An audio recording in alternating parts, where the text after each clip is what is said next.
2012 సంవత్సరం నుండి 2025 సంవత్సరం మధ్య జాతీయ గౌరవాన్ని జరుపుకునే, భౌగోళిక, రాజకీయ సమస్యలను ప్రస్తావించే అనేక భారతీయ సినిమాలు గల్ఫ్ దేశాలు మరియు పాకిస్తాన్లో క్రమబద్ధమైన నిషేధాజ్ఞలు ఎదుర్కొన్నాయి.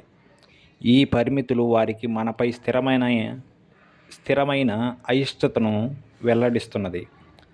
ఆ కోవలో ఇటీవల విడుదలైన ధురంధర్ సినిమా. ఈ సినిమా గల్ఫ్ దేశాలు మరియు పాకిస్తాన్లో నిషేధించడమైనది. సినీ మాఫియాను షేక్ చేస్తూ పెద్ద హీరో, పెద్ద డైరెక్టర్ లేకపోయినా జాతీయవాదంతో వాస్తవికతంగా కొంత ఊహ జోడించి ఈ సినిమా ప్రేక్షకుల మనసులను గెలుచుకొని ముందుకు పోతున్నది. రణవీర్ సింగ్ హీరోగా,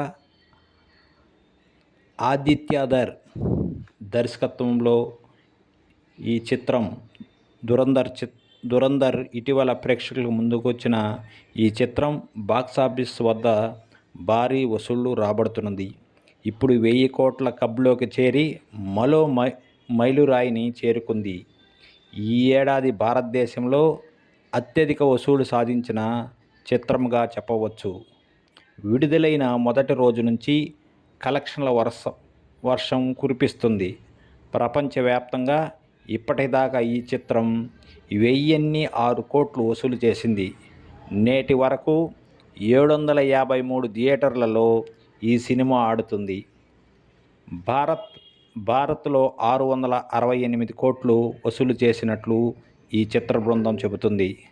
పలు చిత్రాల రికార్డులను ఈ సినిమా క్రాస్ చేసింది.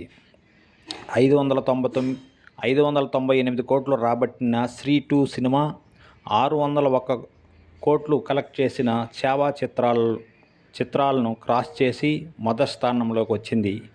వచ్చే ఏడాది మార్చి 19న దీనికి సీక్వెల్ విడుదల కానున్నది. బాలీవుడ్తో పాటు సౌత్లోనూ ఈ చిత్రాన్ని విడుదల చేయనున్నారు.